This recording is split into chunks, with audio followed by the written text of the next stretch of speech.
Cool. Hi, everyone. Welcome to today's Performance Plus webinar, where we talk about brand versus performance and unlocking the power of performance creators for brand. Let's just give everyone a couple minutes to join the session before we start and kick off the webinar for today.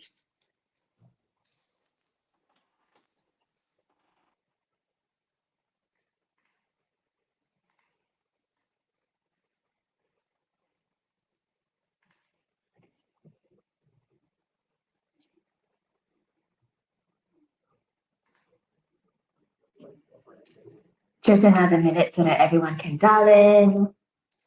Good evening, everyone.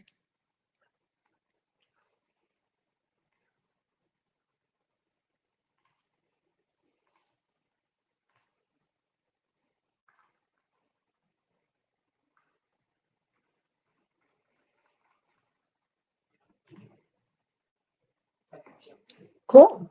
So welcome. And a little bit of housekeeping for us to start before we kick off with our content for today.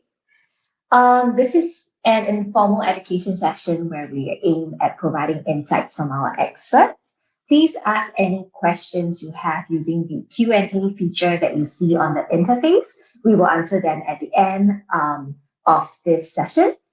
This session will also be recorded and sent after the event to your registered emails. The recording will be also available on our M&C Saatchi Performance website. Unfortunately, the audience will be on mute for today, but feel free to make full use of the chat function and the Q&A function that you see. We will also be running an interactive poll shortly, so please participate for that. We do have an added bonus to all participants today. We are offering 3 brands here, free audit of your performance creators for those who have registered with us. So please contact us via marketing@mncsaatchiperformance.com to find out more.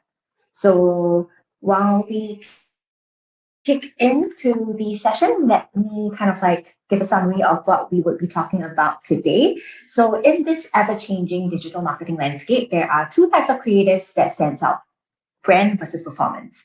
So while both are quintessential to any success of any marketing strategy, they do serve very specific purposes and then require unique approaches in their development. So this webinar aims to explain the importance of having performance-specific creatives, which is vital for all of us here as performance marketers. So a little bit about us at M&C Saatchi Performance. We are a leading global performance marketing agency.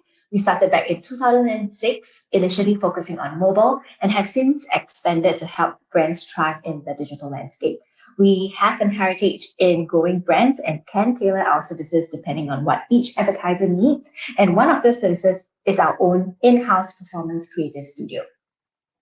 Jamp is a programmatic advertising platform, a DSP for mobile ad companies to accelerate growth and performance, whether it's acquiring new users across mobile and CTV or re-engaging existing ones with ad retargeting.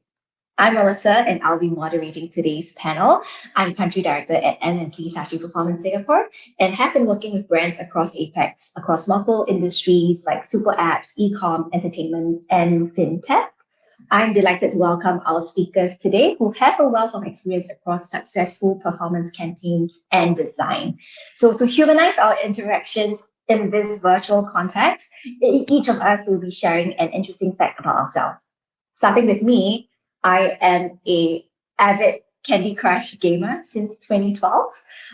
And while my frequency of playing the game has lowered significantly since then, I'm currently at level 3,600 and it as a market research tool for me to view any in-app ads in the market. Over to you, Anita.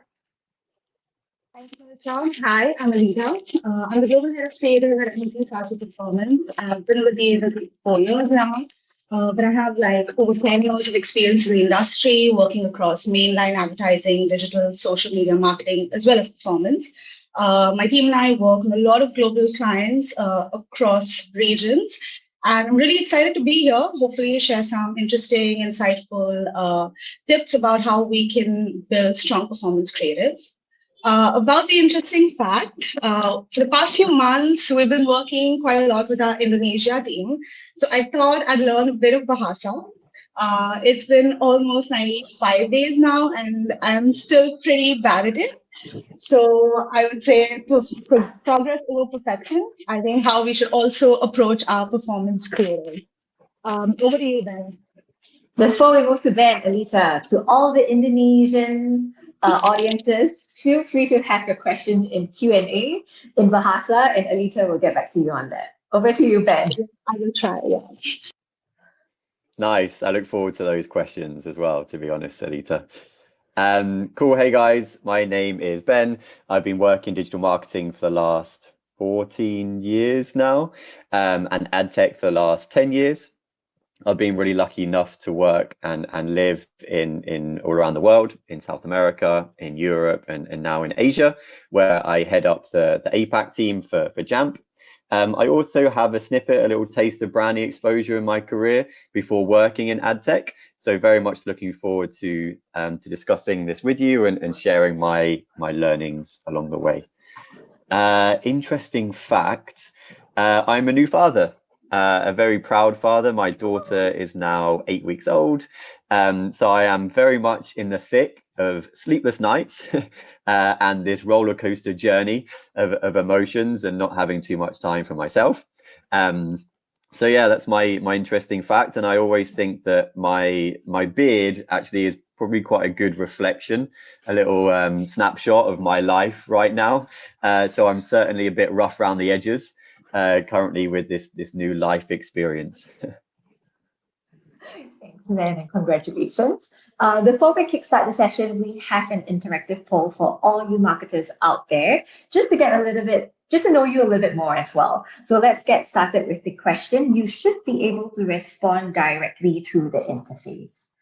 So let me quickly do this so that people can interact with us a little bit. So one first question that we have for the audience today is, are you currently developing any specific performance creative assets with your brand? Yes, no, relying on brand creative only, or there's plans for you to kind of create more performance creatives? Let us know. We'll just give everyone a couple minutes to fill out the survey. Sorry, I did joke about me losing connection in the kind of like practice rounds with Ben and Adita. I think they didn't expect it to come through, but here we are. Cool, I see the votes coming in. We'll give everyone like 10 more seconds before I close this off and move on to question number 2. By the way, we will be revealing the answers throughout our session. So if you are curious to know about, what people and your peers are voting, do stay tuned with us for the entire session. Cool. I'll close off this question then and move on to the next one. Cool. The next question that we have for you, poll number 2, would be, who is currently responsible for developing creative for the brand? Is it currently your in-house teams? Is it your external agency in which you're currently working with to create those assets? Or are you currently working with freelancers to get those assets? Having very interesting results that we're seeing over here.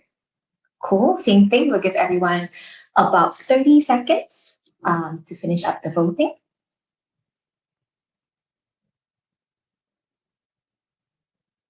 There is a clear winner in this one, so I think I'll close it off for here and move on to our last question.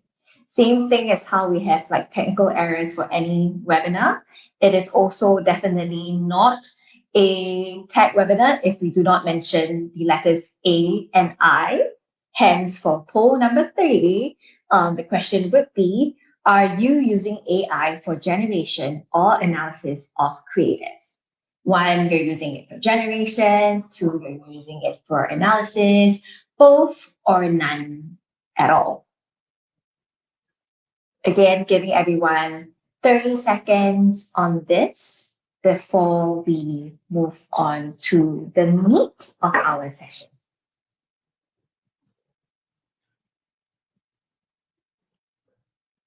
Cool.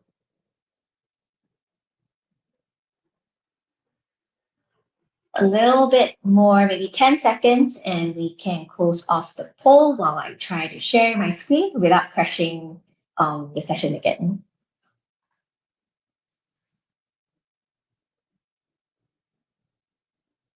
Okay, cool. Great. So let's get the session started by hearing from our experts here on brand versus performance creative. The first question would be for the both of you. Can a single creative effectively serve both branding and performance purposes? And shall we begin with you? Sure. I think sometimes, but not always. Mainly because brand and performance creatives have very different purposes. So branded creatives are built for long-term perception, for emotional resonance with your audience, whereas performance creatives are built for driving action and to capture attention, right? To deliver your value propositions. So a single creative might be able to serve both purposes, but if it's built with that intention, you can't just like slap on a CTA to your ad and call it action driven. So really just try and stay true to your brand's tone of voice, the look and feel, and the narrative, while you're also focusing on conversion.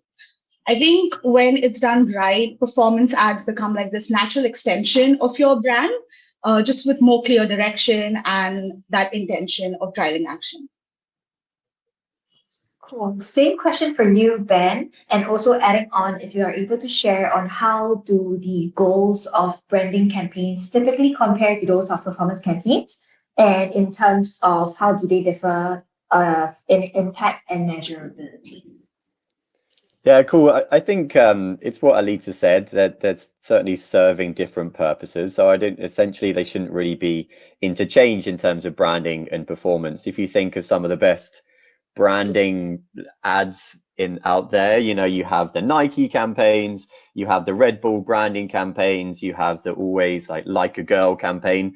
You know, they're all designed to like evoke emotion or recognition, often without really a clear to action. You know, it doesn't really make you want to go and buy a can of Red Bull when you see a Red Bull ad.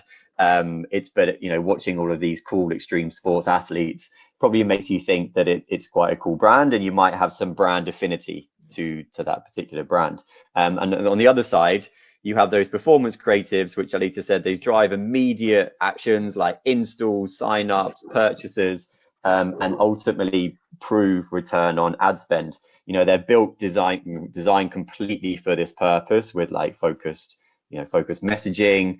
They have actionable call to actions, clear value propositions as well, and designed for a specific user stage. So there may be some ads that blur the line and fit in the gray area between the two, but it's always best to separate both, especially with kind of clearly defined measurement criteria. So if you've got the branding creatives that measure the reach, the recall, the sentiment, and then you have the performance creatives that the majority kind of measure conversions, they measure cost per action, they measure retention, and providing kind of clear attribution and optimization parts too. Cool, thanks, Ben. Just to wrap up the session, Anita, can you tell us a little bit more on how can performance creators adapt to the different stages of a user journey? I think yes, you need to adapt your performance assets to your user mindset and where they are in their purchase journey. So at the top of the funnel, it's mostly about grabbing attention and awareness and kind of sparking that interest with your audience through bold visuals, interesting copywriting, storytelling, and really engaging hooks.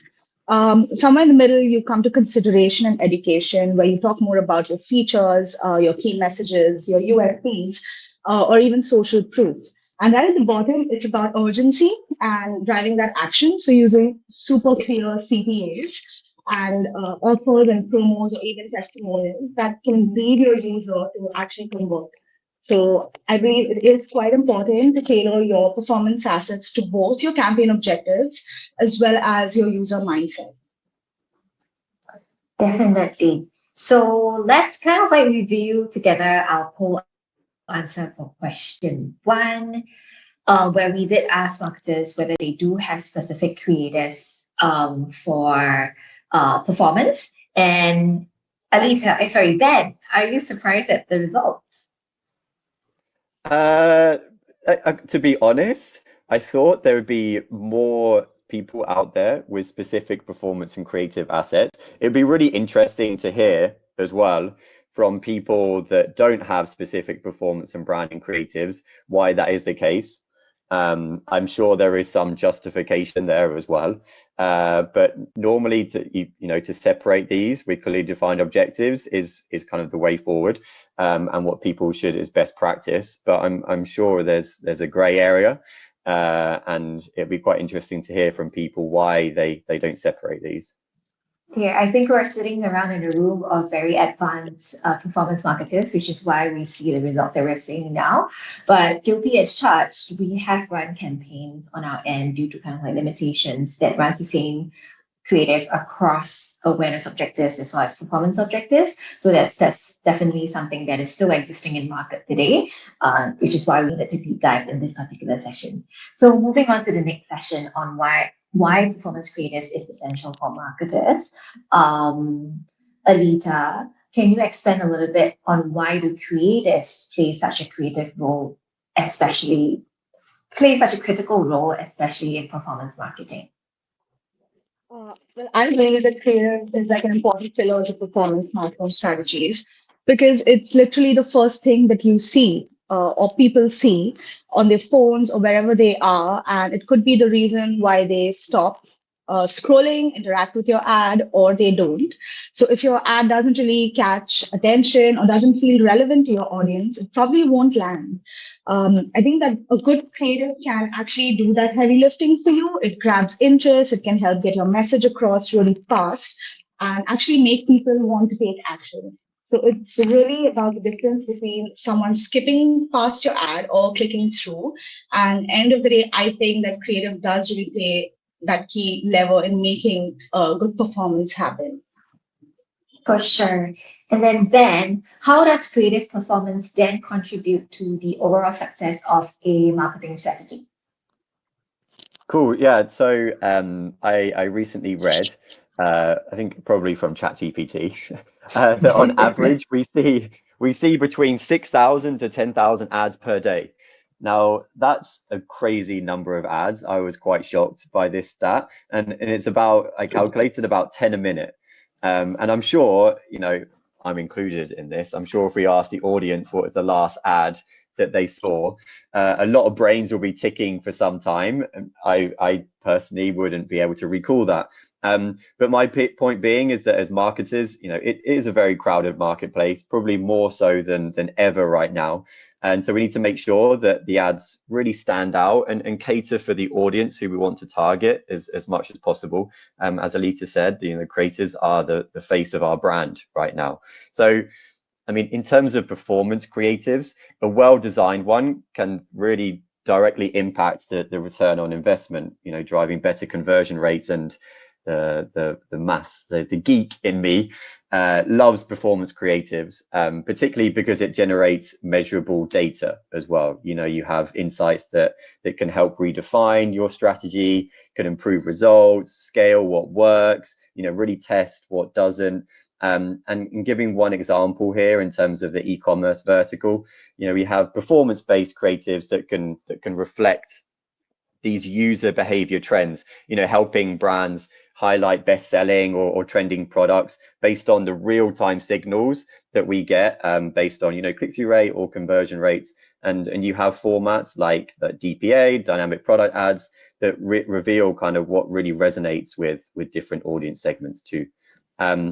Actually, another thing to note here that's just popped into my head as well, that's probably quite key, is that we are really quite firmly within a privacy first era, where data is limited, and our creatives as let's say a key optimization lever, are even much more important. You have limited tracking options now with Scan or AAK, or now Google Privacy Sandbox as well, and creators remain one of the few, let's say, testable variables that can really drive performance. Yeah, to kind of like double tap on that, right? as performance marketers, we are in a kind of like era where a lot of the optimization levers are automated or driven by AI, by platforms. Hence, a study that I've also read mentioned that in 2025, it is projected to have an opportunity of $76 billion globally if we were to improve the quality score of creators that's currently running the market. So this definitely translates into actual monetary savings for our advertisers if they do kind of like spend a little bit more effort into creating the right creatives for your particular objectives. So we now kind of like move on into the second poll results on who is currently accountable for the creation of campaign assets. See, this is the one that I said there. It was like no really clear surprises per se. Alita, any thoughts on the results? Yeah, I'm not really surprised, but I think I would be interested in knowing why. Why do the people prefer doing things in-house, or do you think they're lacking something from external agencies, or think that they could do better? So, yeah, not very surprised, more interested. If anyone can answer Alita in the chat, that would be great as well. But for now that we know that a lot of accountability does lie in with the in-house teams, then perhaps, as performance marketers, it's something for us to have the conversation with them. And in that front, Alita, are you able to share with us, what are some key steps that marketers should take when crafting out their performance creatives that actually aligns with the user needs? I think no brainer. It starts with knowing your audience. What is it that they care about? What their pain points are, and what's stopping them from kind of taking action and engaging with your brand. And once you've got all of that insight, whether it's audience insight, user behaviors, market trends, you then build your creatives around that speak directly to the needs of your audience. So your messaging should feel natural. It should feel like a natural solution to their problems rather than just an ad like, here, this is my brand and take what this is. So keeping it clear, engaging, and I think another thing would be important is to make it platform first. So a lot of times we try to retrofit creatives into different platforms, but what might work on TikTok might not work on Meta. So actually keeping platforms in mind and using the different features of different platforms to develop your creatives is also equally important. And I think from there, just experimenting, right? A/B testing different kinds of hooks, visuals, whether it's copy or formats, or even video lengths, and just seeing what grabs attention or what is like getting ignored, and kind of optimizing from there. But I think most importantly would be to keep it as real as possible and as human, because people would probably scroll past something that feels too polished or like too generic. And I think when creative feels more real and relatable and more culturally nuanced, I think that's when it kind of clicks with your audience. So these are a few things that you should definitely keep in mind when developing strategies for your performance creative. Definitely. Then, same question to you on the strategies to create performance creatives. Cool. Yeah. Following on from what Alita said, there's a few other steps here to take into account when ensuring creatives kind of align with user needs. First one being that as marketers, we should be kind of matching our goals and user motivations across kind of key moments in the user journey. So when thinking about some creative formats to utilize, it's good to first think about the problem we face or the objective we want to achieve, and then think about the creative type that can really solve this particular problem. I don't know if Melissa, you can go to the next slide here, because there's some creative formats that have been put together that kind of solve these types of problems that as advertisers we tend to have. For example, the first one being weather-based. It solves a problem here that, okay, we want to show different products when the weather is changing. So linking in with a weather API, showcasing ice cream on hot and groceries when we don't want to do the shopping in the rain. Is particularly useful. The next one being, let's say, time-focused creatives. If we're gonna, if your key periods of the day going from work to work, maybe on a Friday night, you're thinking about taking a taxi. So doing time-based. The next one where you want to create urgency. let's say countdown. This can be with streaming apps. This can be with sports apps as well. This can be something with e-commerce apps where you want to create an urgency based on a particular, let's say, key period or sale. And the next one, which you might have seen obviously in social media channels as well, these carousel ads showcasing certain products, maybe key products, top products with discounts, and then deep linking into different areas of your app. So each one really kind of answering a particular problem that should be solved with creatives. The next one kind of being in terms of considering the context where your ad is going to be shown. For example, you have a mobile ad, it's quite small. You need to think of the text that goes into this mobile ad. Again, here you have a CTV ad, the screen is much larger.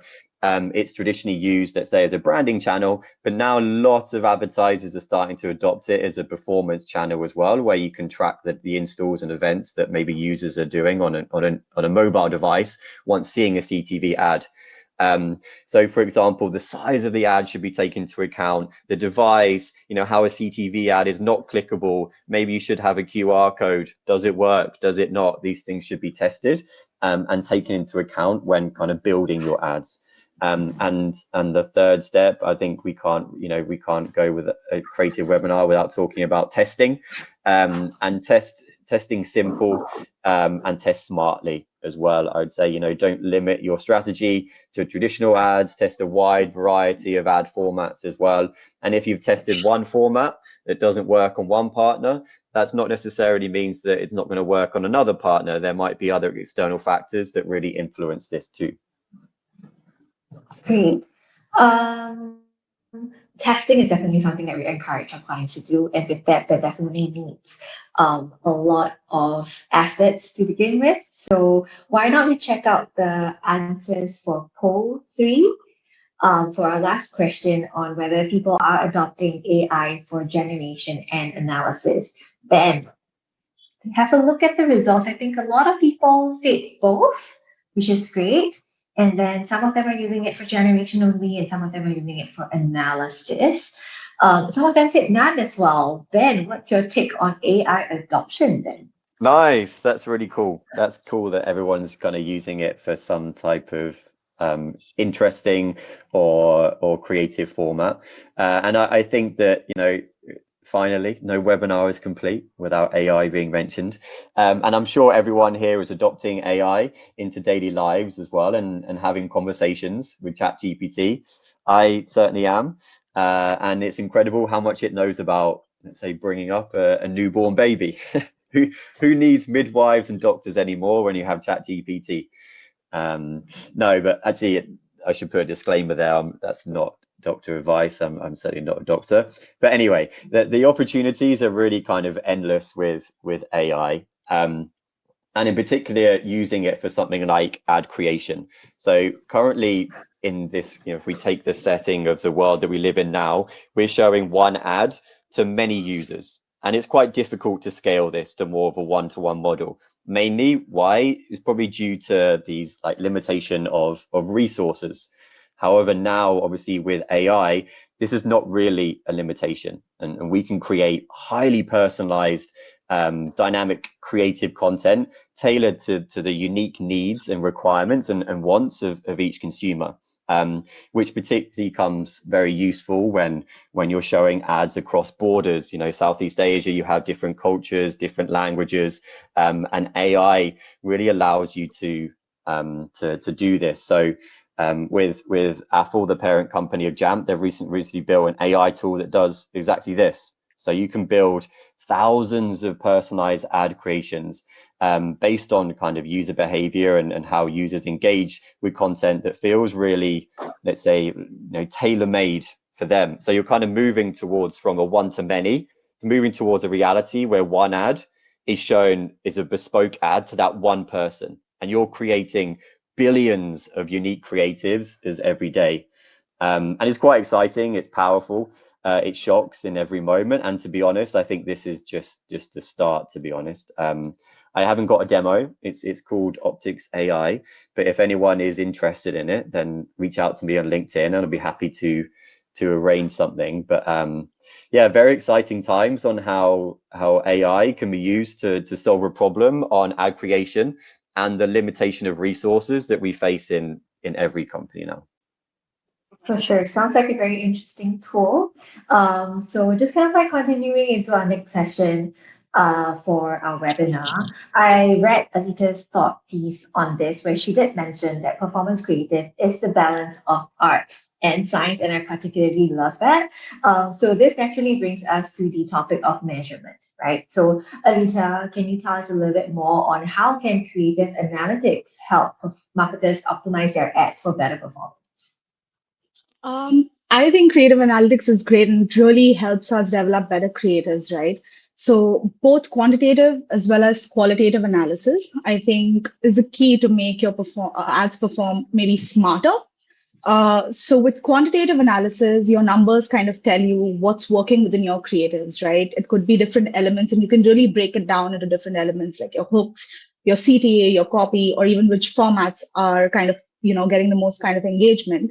So that's great. And it works as a guide to decide on what you should double down on, what you should kind of ditch. But I think just looking at the numbers isn't enough because, as Ben mentioned earlier, there are a lot of privacy restrictions against data tracking. So that's where qualitative analysis comes in. And it really helps us dig into why something is or isn't landing. So when you look at an ad, what is the tone of voice? What is the storytelling or the narrative, the visual appeal, and what is that emotional resonance of the ad? So you put yourself into the audience's shoes and kind of analyze that ad. So when you combine this data and this creative instinct, which is led by strategy, I think that's when you get the full picture. And that really helps you truly optimize your ads to kind of connect, but also convert. So yeah, and we also use like tools in-house, which have been developed by our really cool data and tech teams that help us with both qualitative as well as quantitative analysis.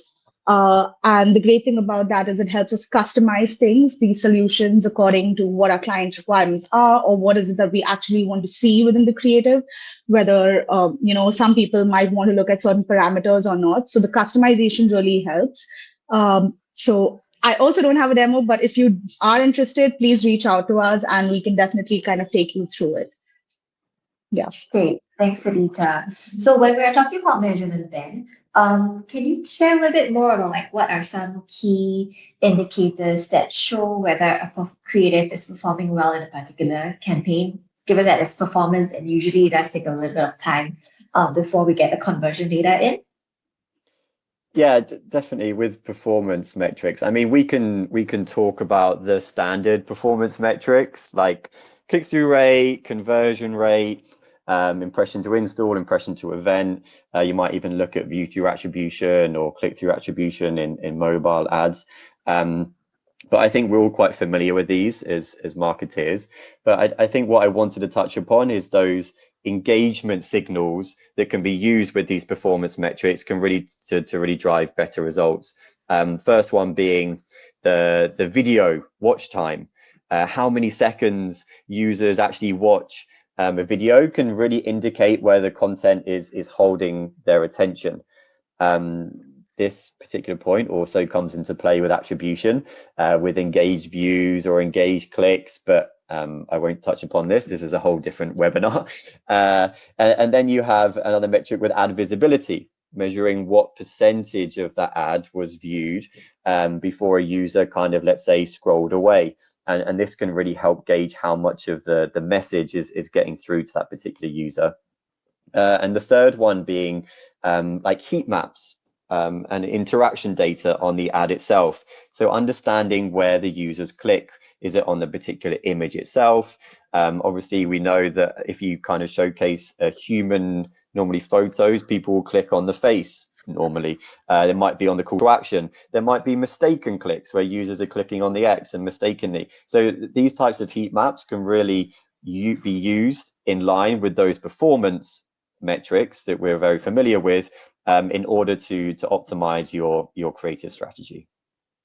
Definitely, when I'm embarking on my Candy Crush conquest, I definitely would have hit some ads accidentally while trying to navigate the X buttons. So I think in general, like, engagement matrix is very important for us, even as performance marketers, where we do kind of like, measure to a cost per action at the end of the day. But when it comes to creative, for us to better understand what works and what doesn't, these are definitely some of the indicators that we would be looking at. So on to the next section of our webinar, where we do talk about the tips for performance creative success. Alita, maybe starting with you. What do you think are some key factors to consider when planning your creative strategy for performance campaigns? There are a lot of tips that you could use. So I'll just touch upon a few. Starting with hook fast. So you've got like 1 to 3 seconds for people to actually look at your ads. So really make that count with your messaging, with your visual. Um, Talk like a human being, not like a robot. So try to ditch the jargon wherever possible. Don't make it overly complicated. Most people won't understand what you're trying to say. And I think use one idea per ad. A lot of times we try to fit in a lot of different kinds of messaging within one ad set. And I think you can kind of divide it between multiple ad sets, and that's where testing comes in. So it would be great if we could just use one idea and really take it through for for like one ad set. So keep it super simple. Like I mentioned, let platforms be your playground. So TikTok, Reels, whether it's Shorts, they all have their own vibe. So don't force fit your creatives and try to adapt it into different platforms. Rather, try to build specifically for these platforms. Um, I think like don't recycle your brand ads and expect like magic to happen. So mostly when possible, build for performance from scratch. Of course, you can translate your brand ads to performance through certain ways, but I would say try to build from scratch, develop a strategy for performance from scratch, and kind of build it up from there. Localize, so steal from culture in a smart way, use local nuances, user behaviors, what kind of content your audience is consuming, in what way, what are they engaging with. And of course, test everything, try different hooks, whether it's formats, lengths, whatever you can. I think a lot of times you also depend a lot on visual, but copy can also be great. Like I think a great line, which is action driven, which brings out your brand's tone of voice, can really do what a lot of fancy graphics cannot. So focus on your copy as well. And I think, like I mentioned, progress, not perfection.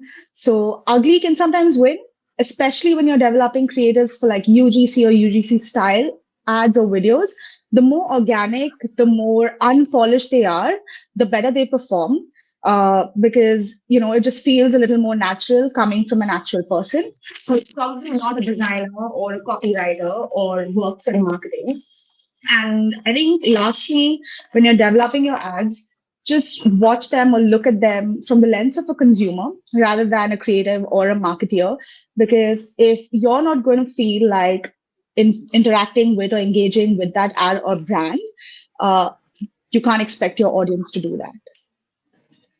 Cool. Very That good was quite a tips. lot. Alita, that's a very long list. I did not expect that at all. Then over to you, if you can top that for tips for performance creative success. Well, yeah, I don't know if I could top that, to be honest. That was a lot of interesting tips, a long list. Let me think of a few tips. I think the first one that really popped to mind was think about where users are in their purchase journey. So if a new user sees a user acquisition ad, they install the app, and then is showing a retargeting ad that looks almost identical, they might think that it's the same ad and ignore it. It's banner blindness here. So good to think about like addressing each stage. If you use acquisition, focus on answering some of the questions like what does the app do?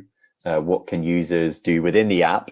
And then, for example, retargeting, you might focus on leveraging user specific data, whether it's abandoned cart, product views, to personalize the ads and re-engage them with relevant messages, like let's say new features, new offers, new promotions. So that's the first one, think about users are in the purchase journey. The second one, I'm going through very specific tips here.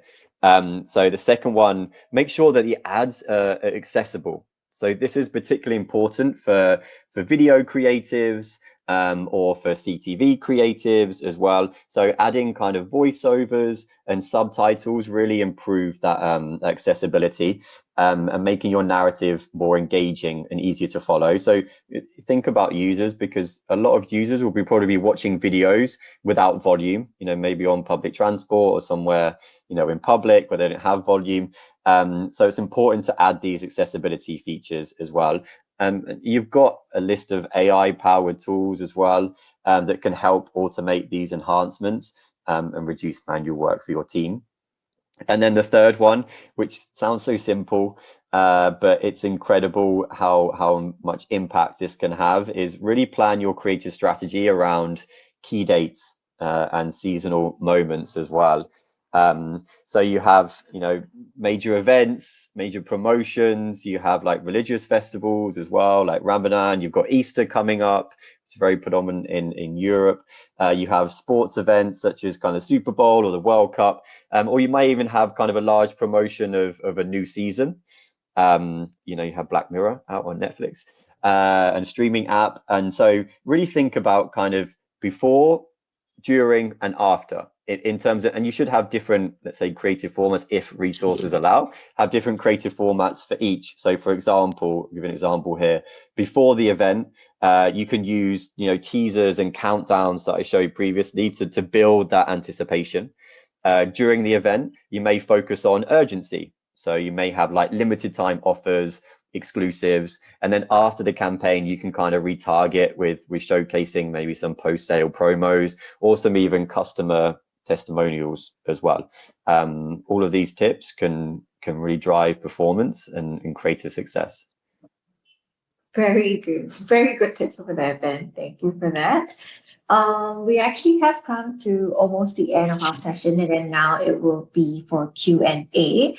So definitely, if you guys online have any questions for our experts over here, do drop them in the Q&A tab that you see here, and then we will get them to respond as well.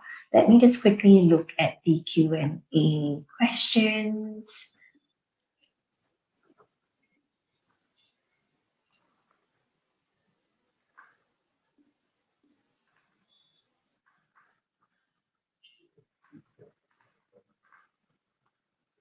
Give another 30 seconds for all of them to come through.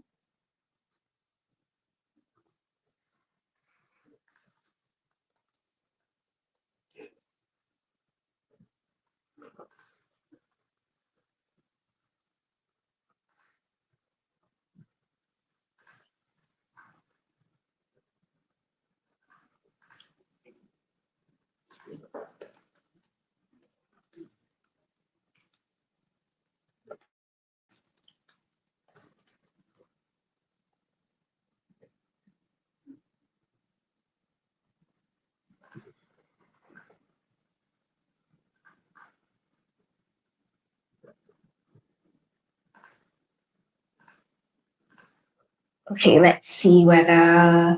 Okay, we do have one question, and I think I can direct that to both of you. Alita, what do you think are the key tactics that differentiate a performance creative towards a brand creative? So I think, what is a brand creative versus a performance creative, right? Your performance creative is going to be more emotional, more awareness led. It's really talking about who you are as a brand. Versus if you look at your performance creatives, it'll be more action driven. So to give you an example, your brand creative could say something like, celebrating Christmas with my family feels amazing.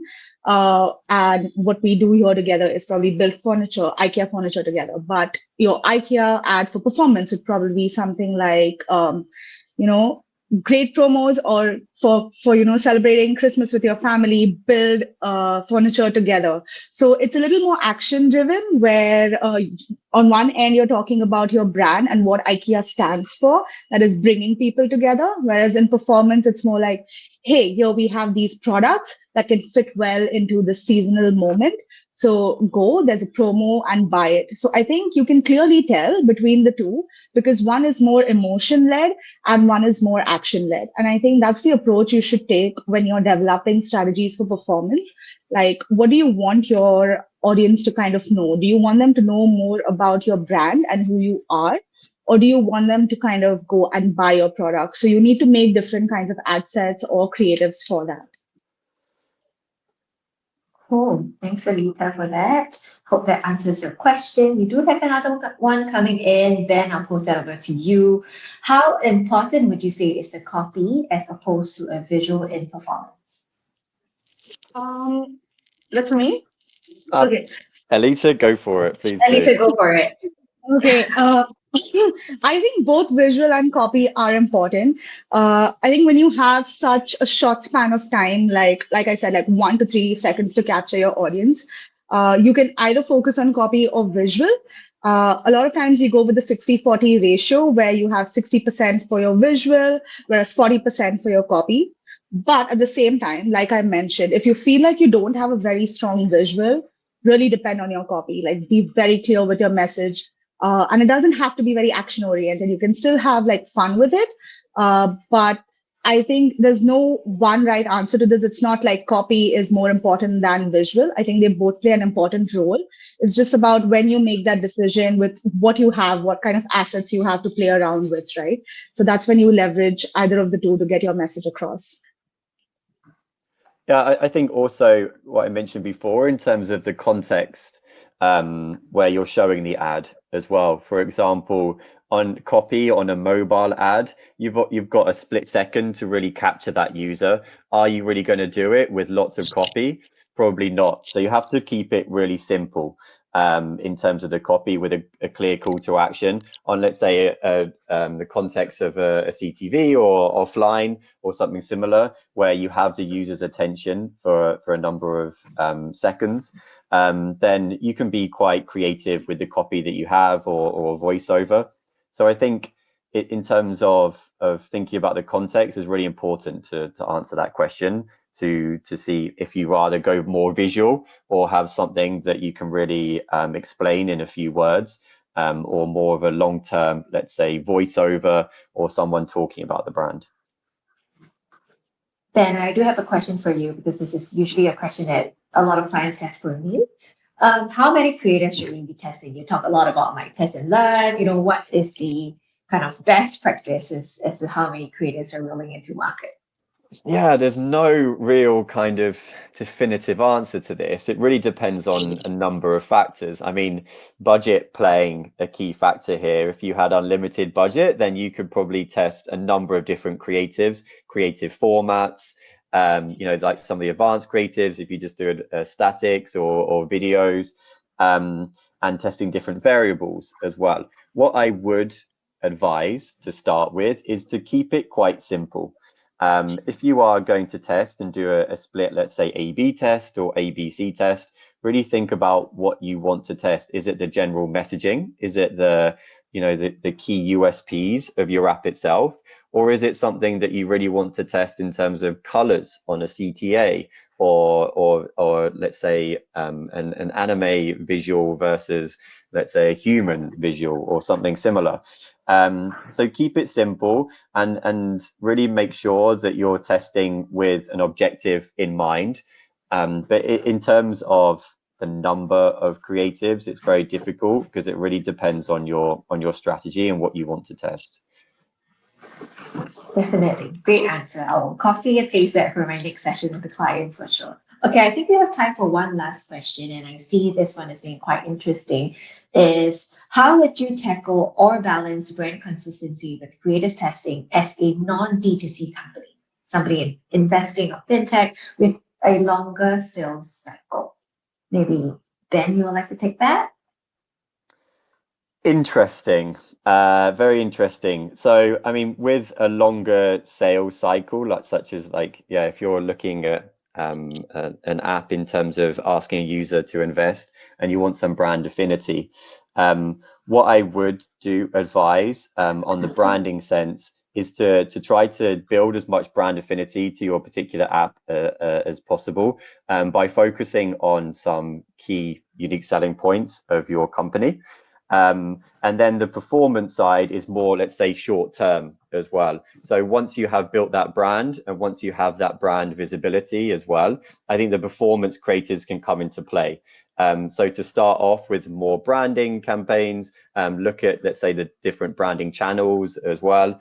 And then you can go into more performance, let's say, channels such as programmatic DSPs or social media or something similar, where you can really drive home those particular users by focusing on, let's say, as we talked about earlier, more of a call to action and more of those short-term benefits for your particular app itself. So yeah, it's difficult. I don't know exactly the app in question here, but what I would do in terms of more of a longer sales term cycle is focus more on branding to start with, and then once you see kind of users, let's say, mentioning the name and you're measuring kind of recall or brand affinity, and then you can kind of start with the short-term performance campaigns afterwards.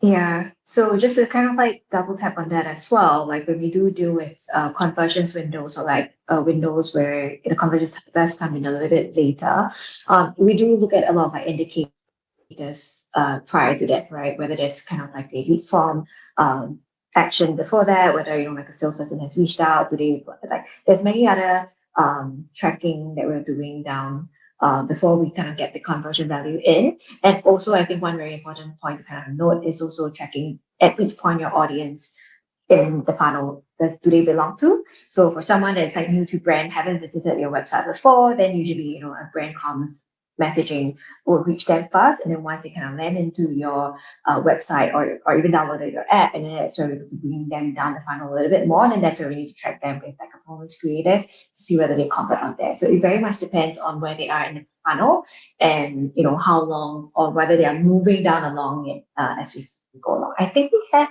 one last question that we can take before time is up. And I do find this one a little bit interesting, which is about memes. Do you think creators using memes are efficient this day? And I would then direct this question to our creative expert, Alita. Okay, I think memes are super relatable, but again, depends on the platform. So on social media, yes, please hop onto that trend when you can and do it as early as you can. When it comes to like more campaign-led ads, you will see that memes will probably not perform well unless you've actually brought in that cultural nuances. It's going to work within the location you're putting across your ad in and how relevant it is in the moment. So sometimes we can always reference certain memes, that we've seen in the past, but you need to give it a bit of that ad spin to it. You can't just be like, here's the meme and this is my copy and this is the product I'm selling. You really need to tailor it, make it look a bit like an organic ad with your messaging or with your visual. But on social media, be as organic as you can. Just find your meme, slap on your content that's relatable. So I think it depends on your platform and what you want to put across. So sometimes being funny is great, but is it actually going to work? It depends on your brand's tone of voice. And do you actually need to be that funny or not? So I think it's more of a call you need to take yourself from like a marketing lens as well as a consumer lens and a creative lens put together. I hope that answers the question. Okay, I think that's all the time that we have for questions. Just to kind of wrap up this session today, I'd like to point it to maybe Alita, just to kind of like talk about one or a few key takeaways that someone would have for the session today. Okay, I think don't just repurpose your brand work. Try to rethink it. So your brand ads are that vibe that it creates, whereas your performance ads drive action. So try not to repurpose it. You can translate it to performance. You can build it from scratch, but don't just take it and run it across performance channels. Test, learn, and optimize from it. So people, they don't connect with ads. They kind of connect with the relevance of the ad or the emotion behind the ad or the solution that you're offering to people, whether it's a problem they have or they might not have, right? And I think lastly, the best creative, I believe, feels more personal. So, so make it more relevant and performance creatives don't have to be boring. You can still have fun with it. You can be emotional. You can even be weird. So just because it's supposed to be action driven and functional doesn't mean you have to be boring with your creatives and your creative strategy. So I think a good creative can kind of do both. Thanks, Alita. Then, key takeaway for the session today? Key takeaway. Well, I always love the keep it simple, stupid principle, the KISS principle. That advocates obviously keeping things as simple as possible, especially when it comes to things like, problem solving, communication, and design of creatives. I think we can adopt it a lot in our creative journey. To have, let's say, a simple, clear message, clean visuals, consistent identity, one value proposition, simple testing. Boom. Creative's done. Drops the Done. mic. Cool. Thank you so much again to Alita and Ben, our amazing panelists, for sharing so many great insights with us. It's a lot to unpack. We do have a very short survey, which we will be opening up to get any feedback on your experiences on the webinar today. It's great to kind of like see the engagement coming through the Q&A section as well as the chat. So we'll be really grateful if you could also take 30 seconds to leave your feedback. Hope everyone has a great evening. And you will be sent a recording of this session. And do reach out to us as well if you would like to receive your free performance creative audit. So thank you and goodbye. Thank you. Cheers, guys. Thank you so much. Bye. Bye-bye.